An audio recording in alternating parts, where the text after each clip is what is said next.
I'll tell you my deepest, darkest, weirdest. I think it's OCD. I don't know what it is, but it's just, I don't know what is it, but it makes me want to puke. I wouldn't even last half an hour. That's it. I'm like, yeah, okay, but cut up. Really? You can actually get me a chemistry paper? Hi, this is Preeti. Welcome back to my channel. I hope you guys are staying safe and doing well. And I know that I've been doing YouTube for quite some time, but I've rarely gotten personal. In fact, I've started vlogging also very recently. So today I thought let's get to know one another a little better and be totally candid. I'll tell you my deepest, darkest, weirdest and some of the most embarrassing stories that I haven't told a single soul. And I hope you tell me yours too. I promise this is going to be fun. So let's get started. So the first really weird thing about me is something I cannot live without. This. It's a plucker, a tweezer. And what I do with it is I pluck the hair from my knuckles. I know this sounds crazy, but I have been doing this for more than 10-12 years now, and every time I want to think or someone has done something to annoy me, I immediately go look for a plucker and I start plucking the hair, and I like the pain. I don't know like how psychotic this sounds. I know it sounds weird, so I never ever do it in front of anybody, but my husband obviously knows, because once I woke him up in the middle of the night and asked him and begged him to go look for a plucker in the middle of the night for a supermarket or someplace, because I didn't have a plucker. And it just I think it's OCD. I don't know what it is, but it's just, so even before I travel, I always make sure that I have this with me. Okay, if that wasn't weird enough, listen to this. Number 2, I have started using deodorants only from the last 2 years. Okay, I know how this sounds, but as a teenager, I read an article where it was written that if you use a deodorant, your underarms are going to get dark. And that was like the most insecure thing. I felt that my underarms should not be dark. They should always be, light and everything, so that I can wear sleeveless. So I stopped using deodorants. I haven't used a deodorant till like up until 2 years ago. And you know why I started using it again? Because one day I was randomly surfing YouTube, and there's this one video which American stupid teenagers they make, that which race wouldn't you date and why? Okay, so these are very popular videos. So I was just watching one of them, and it's so annoying, but the answers were number 1 Indians and number 2 Asians. And for Indians, the reason being that apparently we are smelly and we don't use deodorants. And that's when I was like, okay, even I don't use deodorants, and does that mean that I smell? Because I've never smelled it, and plus I don't sweat a lot. Like people get a lot of wet patches. No, I don't have that, like at all. So I never felt the need to even use a deodorant. But after I watched that video, I spoke to my sisters. I'm like, do you think I smell? Because I use a lot of perfume on my clothes. So nobody has ever told me that I have bad smell. Nobody. Then I asked them, they're like, you don't use a deodorant? Are you serious? And ever since that, I did some research and I found out that if you use, alcohol-free deodorants and roll-on, they are actually better for you than not using anything, and they help curb the bacteria, the smell, the sweat and everything. So since 2 years, I always make it a point to use deodorants. Coming to the third thing. Now this is something, again, I hate. I hate bindis. I know, no offense guys, this has nothing to do with religion, or it has nothing to do with traditions or anything. I love all of them. But the problem is the stickiness of the bindi. I don't know what is it, but I don't want that thing even close to my face. Even if somebody else is wearing it and they are like moving around me like this, I'm like, can you just not get away? And the worst part is if in a hotel or restaurant anybody sticks their bindis to their mirrors or switchboards, I lose it. And I don't know where did this phobia come from. It is so weird. Like I've never heard anybody have this, but I hate it. Even at my wedding, can you believe it? Even at my wedding, I didn't want to wear a bindi, and my family was like, are you insane? It's your wedding, you are going to wear a bindi. And I used to find the smallest of the smallest bindi and I wore it so that it wouldn't be seen. That was one of the things. And then my granny told me a story. She's like, when I was a baby, I used to take all the Bindi boxes from her and actually eat them. So, and in adulthood, I'm this repulsed by a Bindi. So I don't know if there's a connection, if anybody is a psychiatrist or a psychologist in this particular audience. Do tell me, what is this? Like, what is this behavior? I don't know. Okay, coming to the fourth point. This is actually kind of nice. Something that I really love about myself. The thing is, I cannot be sad for long. Like, not at all. Max 3-4 hours and I'm done. I find a way to make myself happy. You know, like in Jurassic Park, they say life finds a way. In my life, it's like happiness somehow finds a way. And you might be saying like, you must have not experienced a really shitty situation. Of course I have. I'm 30 years old. Everybody has experienced the worst of the worst situations. But somehow, I cannot. I think it's inbuilt. I cannot stay sad. I cannot. You know, when I used to break up in college, that time this movie was very famous, Twilight. And there's this particular scene where Bella is sitting in front of a window and seasons are changing. Like literally, she sits there for like 6 months and she's sitting in the chair all depressed and all the 6 seasons are changing. And every time I would break up, like in college, I'd sit in front of a window and I'd be like, yeah, I'm Bella, and I'd play the music. I wouldn't even last half an hour. That's it. I'm like, yeah, ho gaya, bas, khatam. And that's it. And how do I get over? Like, I do things that make me happy. And the one thing that makes me happy and is so easily accessible is comedy shows. I'm obsessed with them and I love them, and they actually transport me to a world outside of reality. And I love that fact about myself, because when I'm watching a show, it has no connection with my real life, and I love that. That for at least half an hour or 1 hour, I've completely forgotten about everything that's happening in my real life. And when I come back to real life, I'm still on the high of watching this show. So this is something that helps me. I've heard pets do the same for some people, and babies and kids, of course. So coming to the fifth point about me. Now, this is something that my husband hates about me, okay? I don't like gulab jamun or gajar ka halwa, and they are not only my husband's but also I think 90% of the people that I speak to, these are their favorite desserts. And every auntie that I've met so far, they're like, you haven't eaten mere haath ka. Eat it with my hands, mere haath ka, then you say you hate it. And every time I go to their house, they're like, okay Kajka, you have to try this, how can you not? I'm like, okay fine. I eat one bite, I'm like, bahut acha hai, bahut acha hai.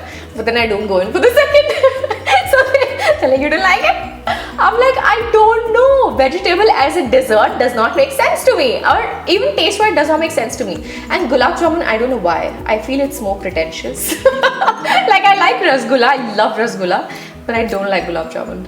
I don't know why. I just don't know why. I just don't like. So that's another thing. Alright, so now that I'm done with like 5 of my stories, I'm gonna take a short break and talk to you about skincare.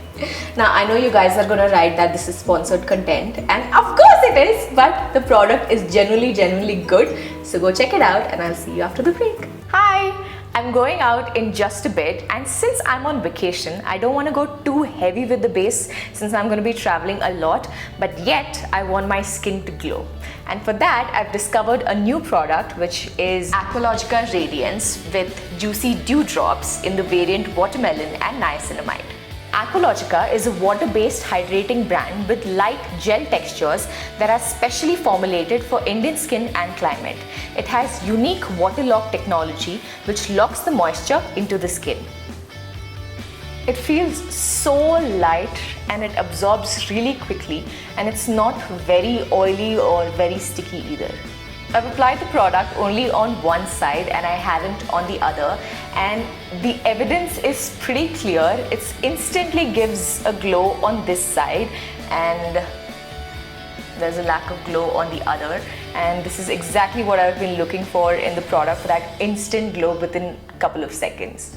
Another way of using it is add a couple of drops to your already existing moisturizer, and this gives an evenly and an instant glow almost immediately. It's not too oily or sticky, and that's exactly what you can expect from a product like this.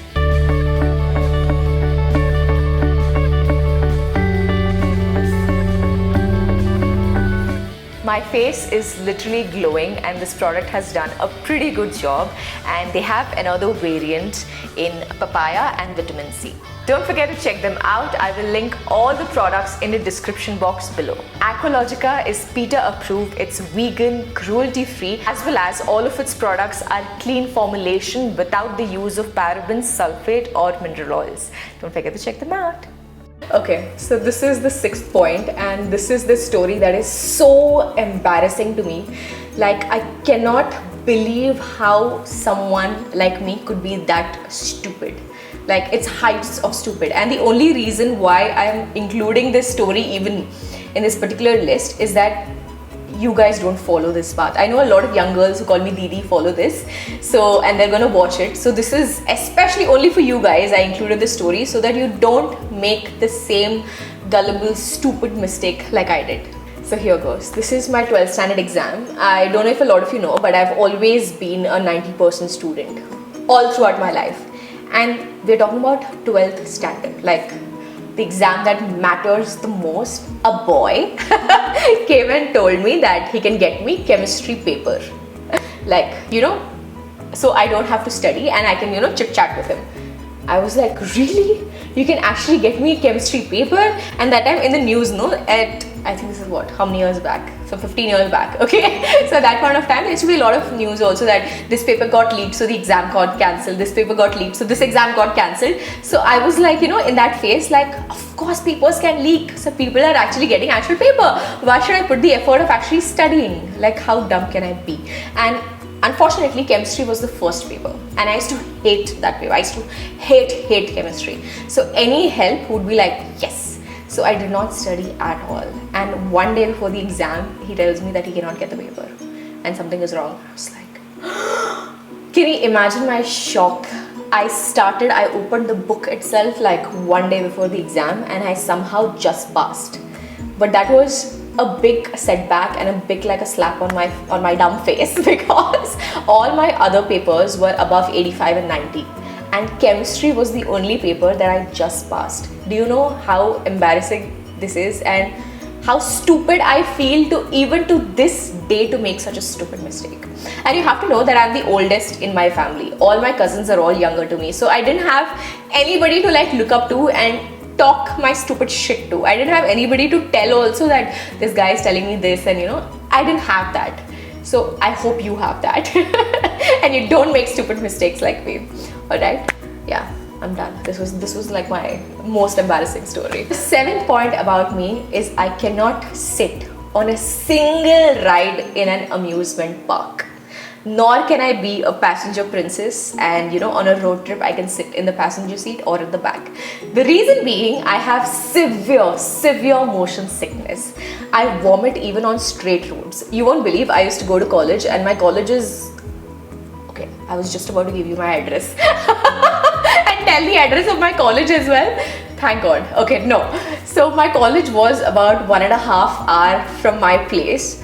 So we had a driver, and the driver would drive me from my house to my college every day. And you won't believe it's a straight road. And the driver knew I would vomit while going. I would vomit while coming. I'm like, bhaiya. And he's like, okay. He knew. The drill was like set. He would have a water bottle, he would have a napkin, and he knew that I'm going to puke. And I would puke the whole time. So amusement rides are like out of the question. I have unfortunately never, guys, I've never sat on anything. I don't even know the names of what these are. What is this called? What is this? Giant wheel, yeah. I don't even know the names because it means nothing to me. What's the point? I've never sat on giant wheel. I've never done this. Yeah, see, I don't know the names, whatever. And this boat thing, I only see it from far and I'm so jealous of people doing it, but I have never sat on a single ride, and it's so sad. Even if I go to like any amusement park, I usually do the water stuff, which is so gross because I'm always afraid of the susu in the pool. But I have to end up doing only that because I cannot survive a single ride in the amusement park. And it's really sad. And once I did skydiving, okay? I did skydiving with my husband in New Zealand, okay? From 16,000 feet, because I was like, this is once in my lifetime, I'm going to do it. I'm never going to do it again. Check and done. Now, I had no idea that if you do skydiving, you are going to rotate like this. And that is going to like you know, how much of a motion sickness I've ever had till now, it's like 100 times all at once. Okay, so there's a tandem jumper, he's jumping, we both jump down, and he's like, so how's your experience and how's it going? And you know how, you know, they are so excited, and I'm like, I think I'm getting sick. And he's like, and he panicked because imagine in mid-air, if I vomit, all the vomit would go on his face. So he's panicking. He's like, ma'am, please puke in your suit. Please get sick inside your suit. They make you wear a suit. So the whole time, this is how I did skydiving. Like this. Everybody's like, ooh, all my photographs are like this. Like pictures and videos, everything. I've shoved my face under my, and I'm like, land me as soon as you possibly can. He's like, the faster I land, there are going to be more turns and spins, is going to get worse. I'm like, I don't care. I have maximum 45 seconds. If you don't get me down in 45 seconds, I'm going to vomit right here and there. Somehow, taking like 1,000 rounds, he got me down. The minute he opened my buckle, and I vomited. I vomited so much. I was there for like 10 minutes that they had to come back, and he's like, ma'am, I'm so sorry, but this is the landing area. Could you please like get sick there? I didn't have energy to even stand. They had to help me, take me to the side and like put me down there, and then I vomited. And I vomited the whole day. I was sick. I wasted 2 days in New Zealand because of this. So that was my skydiving experience, thanks to motion sickness. If you have any solution, I beg of you, please give it to me. I will try anything at this point. Okay, moving on to the 8th point. I'm very giddy about this. Like, I am obsessed. You will not even like this will come as a surprise to you, but I am obsessed with boy love dramas and gay dramas for that matter. I don't know what is it. I am so in love with, and it excites me so much. And my favorite is this Chinese show called Untamed. I don't know if you guys have seen it. I'm so crazy about that show that not only have I seen it 10 times, but I've also downloaded the translated version of the novel and read the novel around 15-20 times. And since it's translated, the English is not even that good. But I don't care. I've read that book 20 times, and to this day it remains the greatest show I have ever seen in my entire life. And I love it. I don't know what is it. Maybe in my past life, that's the worst part, that I'm like, you know, still surprised by it. I'm neither a man nor am I gay. Then why am I so obsessed with 2 men falling in love? I don't know. Maybe in my past life, I you know, justified like maybe in my past life I was gay and I couldn't fulfill my love. So in this life I have some of that residue feelings left. But I love it. I don't know if anybody else out there feels like it, because I've never met someone who feels the same way as me. So if you do, please let me know, and let me know that I'm not the only weird one. Number 9. I hate this about myself, but I can't help this. I am always the first person to say hi to someone that I even remotely know, and the other person will be like, and I hate that. Like, I told you hi with so much of like, you know, enthusiasm, and I'm like so extroverted. I'm like extremely extroverted, and I love the idea of friends. I love making friends. I want to have like countless groups. Now, after I've shifted to Bangalore, I have this like mommy group, and then I have my apartment group, and then I have Taksha's age group, and I cannot have enough friends, and I love it. But it has happened to me so many times that I've been like hi to someone, and they've just said like hi. I was like, why did I even say hi? Why did I do that in the first place? And yeah, I don't know. I think sometimes I'm just over friendly, and that's what I've been told, that you're too friendly. You have to dial it down a bit. Come to the 10th point. I think this is an extension of the previous point itself, that if 2 people like me and some other person are watching a movie, we've decided, and guess who picks a movie? I always pick a movie, but a movie that I have already seen and I want the other person to enjoy.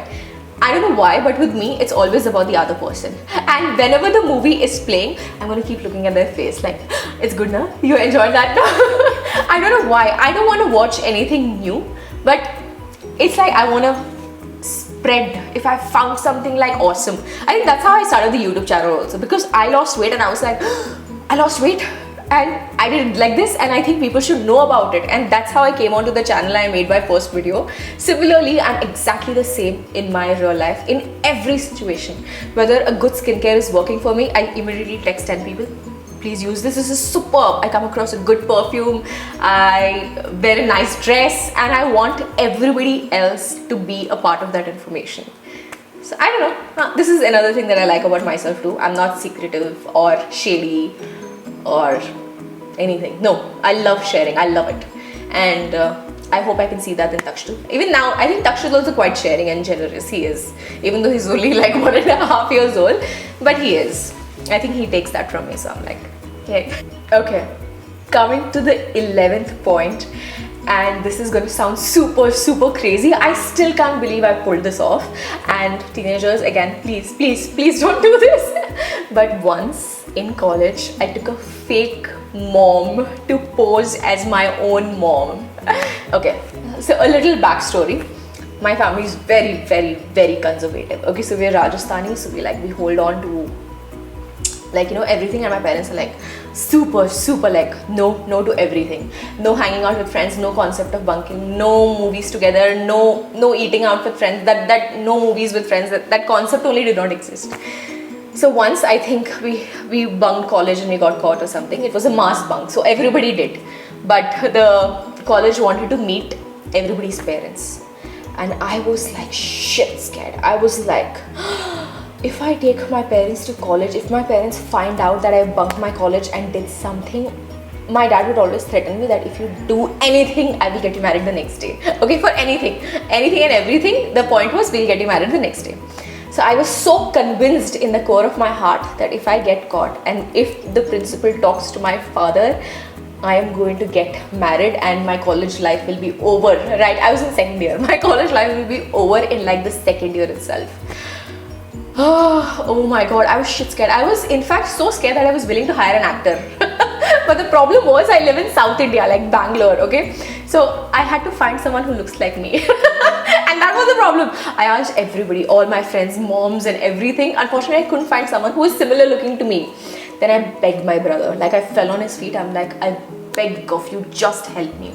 My brother had a friend who lived in my apartment itself. So her mom, she was known to be like a really cool mom and very sweet and very chill with all the kids, and she was like a happening mom, and she kind of looked like me, like, you know, you understand what I'm trying to say, I'm sure you know.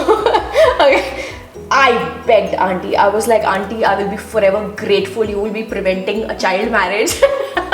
God knows what and all I told her to beg her, and God knows what I bribed my stupid brother with to, you know, do this with me. Somehow I convinced her and I took her to college, and my hands were shaking like this. Somehow I pulled it off, and that's the best part. Imagine what would have happened if I hadn't pulled this off. I think situation would have gone 20 times worse. And now that I think about it, I'm like, no, I don't want to be, you know, that to Taksh. I think he shouldn't be that scared of me that he needs to take a fake mom to college. So yeah, this happened. But guys, I pulled it off. That's what matters. Don't do this at home or anywhere. Moving to the next one. This is again really embarrassing, but it's not like the previous embarrassing story. This is embarrassing in a sense that I don't know how to ride a cycle. Can you believe it? I don't know how to ride a cycle. I don't know how to ride a two-wheeler. I don't know how to ride anything which has two wheels. So for our honeymoon, we went to like Bali, Gili Islands, and there you can rent cycles, right? So my husband was like, of course you know how to ride a cycle. I'm like, yeah. Like in honeymoon, why would you want to tell the guy that I don't know how to ride a cycle? I'm like, yeah. So they gave me a cycle. I'm like, how hard can it be? It's just, everybody does it, even kids do it. So I did, and I fell on the third step, and there were like so many kids near the cycle shop, and they all started laughing. I was like, oh shit! And then what, I had to tell him I don't know how to ride a cycle, because apparently according to my parents, my face was very precious. And if I fall, who would marry me? At the end of the day, it'll all come down to who will marry. The marriage is like the biggest topic in my house. So who would marry me? So they never bought me a cycle. Never ever allowed me on a two-wheeler, but they bought me a car. Okay, so call it whatever, but they didn't get me a car in college. So yeah, and in our honeymoon, we ended up doing the double cycle thing where he was doing most of the work and I was just doing that. I think I have a picture, I'll post it here. Okay, and the next point. This is like once in a lifetime, like this inception, or I don't know what to say, because the timing of it is kind of insane. This is the craziest story of my life. So 3 friends, okay, I'll tell you their names also. Iram was riding, my college friends these are. Iram was riding, I was in between and Rashmi was behind. We were going triplets in a 2-wheeler, okay. Now we're going triplets. Now just imagine all the things have to happen for this to occur. This is more like the butterfly effect actually, if you've seen the movie, okay. So 3 of us are going on a scooter and there's a tree on top and there's a crow, okay. Now I always think about this moment, on which angle were we, which angle was my head in, which angle was my nose in, the crow's butt, the tree's position, the wind, the whatever had to happen. All the events came together and the crow shat and the poop fell here and came all the way. So can you imagine?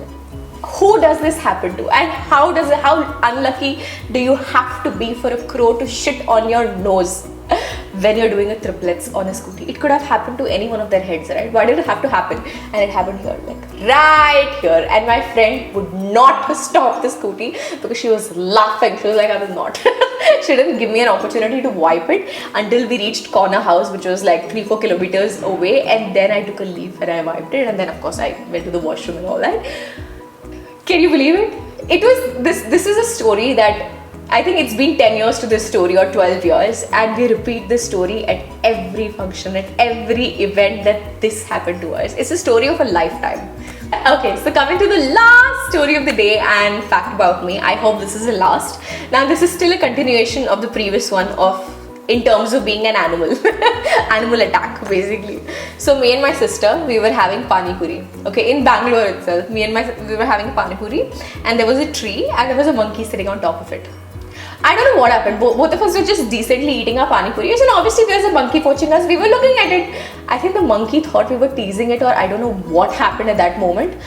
All of a sudden it pounced on me, like, you know, it pounced, it caught my leg and I fell, and it was about to bite my leg and I kicked it with my feet and I'm screaming. I'm fallen, I'm screaming. And guess what my sister does? There was a Domino's behind us. This is in Yalanka, by the way. There's a Domino's behind us. My sister ran inside Domino's, closed the door, and she's standing in the glass door and laughing. And I'm on the floor and screaming, and all the people came and helped me out and got that monkey off my leg, and my sister is just standing there and laughing. What can I say? Since that day, I'm shit scared of monkeys. And the one thing that I do is I never, ever look them in the eye. I always do like this or anything, but never ever. Because somebody told me after that, Preeti, are you dumb? You should never ever look a wild animal in the eye. I'm like, nobody ever told me that. In movies, what do? When you're confronted with a wild animal, both of you look into each other's eyes, you're like this, and either you see humanity in the other person's eyes and they just walk away,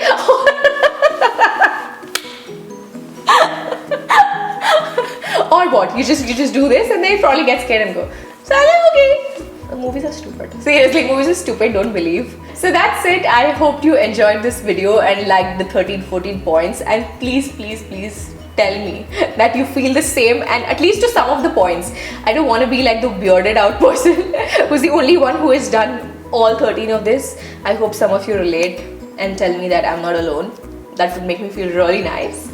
And maybe we'll do a part 2, and I have many more stories. My stories are never ending. And yes, thank you so much for watching, and I will see you soon. Bye.